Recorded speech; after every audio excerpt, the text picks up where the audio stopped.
के साथ साथ इस बात का भी ख्याल रखना है कि चुनाव के टाइम में एक हल्ला उठता है कि बीजेपी को हराना, और हम आपसे एक सवाल पूछ रहे हैं, उसका जवाब दीजिए कि 2005 के फरवरी में इसी मधुबनी विधानसभा से एक मुसलमान को टिकट मिला था, तो इसी विधायक के पिताजी निर्दलीय चुनाव लड़के उसको हरवाने का काम किए थे।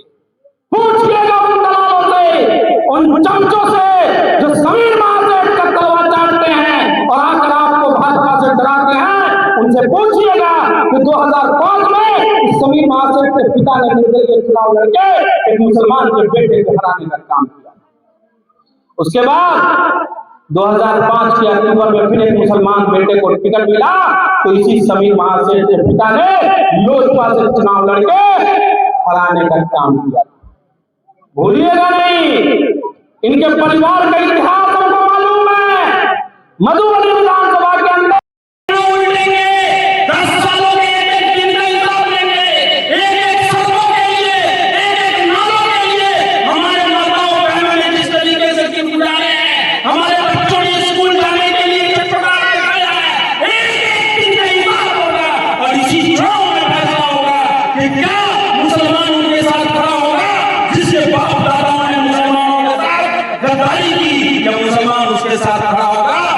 हमेशा मुसलमानों की लड़ाई, यह हिसाब होगा इस बार चुनाव। इसलिए दिल थाम के रहिए, मजबूती से रहिए, दलालों से, चमचों से और बेंचों से परहेज कीजिए। इस मरतबा दलालों की भी खैर नहीं है। 500 रुपया में मुसलमानों का वोट बेचने वालों, तुम अपना जमीन यहाँ तो बेच लोगे। तुम जरा बताओ, इस कयामत के दिन जब तुमसे सवाल किया जाएगा तो तुम क्या जवाब दोगे? 500 रुपया में मुसलमानों का वोट बेचने वाले, इस मरतबा खैर मनाओ अपनी। इसलिए इस मरतबा बैरिस्टर सऊद्दीन ओवैसी के सिपाही मधुबनी विधानसभा का एक घर, एक मोहल्ला और एक पंचायत, एक गांव घूम रहा है और समीर महासेठ पोल खोल रहा है। मैं एक बार नहीं, 100 बार नहीं, 1000 बार कहूंगा कि ये विधायक निकम्मा है, निकम्मा है, निकम्मा है। इस विधायक का कोई काम नहीं है। जब भी कोई मुद्दा उठेगा एक लेटर निकाल देगा, बस यही काम है। लेटर से विकास होता है और प्लस ये कि क्रेडिट छोड़ दिए। हाँ, नगर निगम में कोई काम होगा, लेटर निकालेगा कि हम करा रहे हैं। नगर निगम करा रहे हैं, पैसा हम दे रहे हैं, क्रेडिट विधायक। सांसद कोई काम कराएगा, बिहार सरकार कोई काम कराएगा, तुरंत लेटर निकाल देगा। अभी चुनाव का टाइम आया है ना, तो स्थिति क्या हो गई है पता है? पूरे मधुबनी विधानसभा में घूम घूम कर शिलान्यास कर, अब शिलान्यास के चक्कर में मोहन बलिराम सकरी में क्या हुआ कि कहीं का वोट कहीं लगाया, किसी और जगह का वोट कहीं और शिलान्यास कर दिए विधायक यार बड़ा। अब वहां के स्थानीय लोग जब फोन किए कि विधायक जी तो कहीं और का वोट है, अगर हमको मालूम ही नहीं हम कहाँ उद्घाटन। इसका मतलब यह है कि विधायक की याददाश्त कमजोर हो गई है। अब इस बात की गारंटी हो गई है कि रिटायरमेंट का एज पक्का हो। विधायक जी कल परसों बोले थे ना कि नीतीश कुमार जी बुरे हो गए। विधायक की जितनी उम्र नीतीश कुमार की उतनी आप भी है। जितना बुरा नीतीश कुमार हुए उतना ही आप भी हो गए। और इस मरतबा के विधानसभा चुनाव में बिहार की सरकार बदलेगी, नीतीश कुमार छुट्टी पर जाएंगे और मधुबनी का विधायक बनेगा, सभी महासेठ भी छुट्टी पर जाएंगे। इसलिए तय कर लीजिए, हम लोगों ने समझा लिया, एकदम मजबूत कर लिया अपने कलेजा को, अपने हाथ को।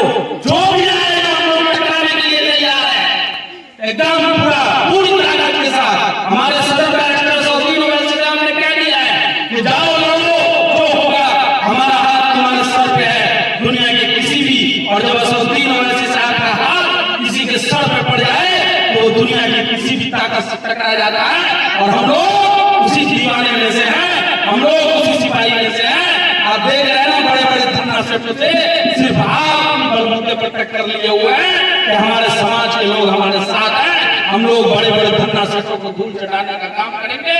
इसलिए आने वाला वक्त हिसाब का वक्त है। आप लोग भी उसी तरह तैयार रहिए जिस तरह बैरिस्टर सऊद्दीन ओवैसी साहब सदन से सड़क तक और अख्तरुल ईमान साहब सदन से सड़क तक हमारी आवाज रखते हैं। अब वक्त आया है कि हम आप एकजुट होकर एमआईएम और बैरिस्टर सौद्दीन ओवैसी साहब को ये मैसेज दें कि मधुबनी विधानसभा में एमआईएम इंशाअल्लाह पूरी मजबूती के साथ चुनाव लड़ेगी और स्थानीय विधायक समीर महासेठ के 10 साल के कार्यकाल का हिसाब करेगी और ऐसा हिसाब करेगी फिर इस आदमी को पता लगेगा कि 18% मुसलमानों का वोट फ्री का वोट नहीं होता है कि चुनाव के टाइम में आए 10 रुपया 20 रुपया का काम करा दिए और निकल गए।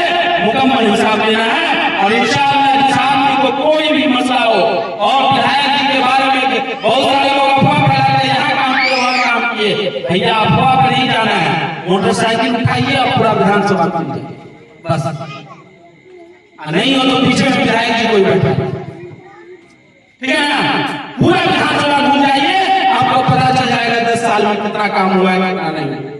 आप घर से उजला कपड़ा निकलेंगे और जब रात में वापस आएंगे तो कपड़ा आपका काला हो जाएगा। इसलिए मजबूती के साथ पूरी एकजुटता के साथ इस बात को हमेशा याद रखिए।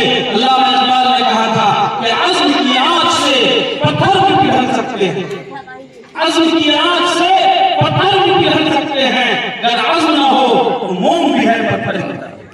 अगर हमारे अंदर अज़्म और हौसला नहीं होगा तो फिर हम मजबूती के साथ नहीं लड़ पाएंगे।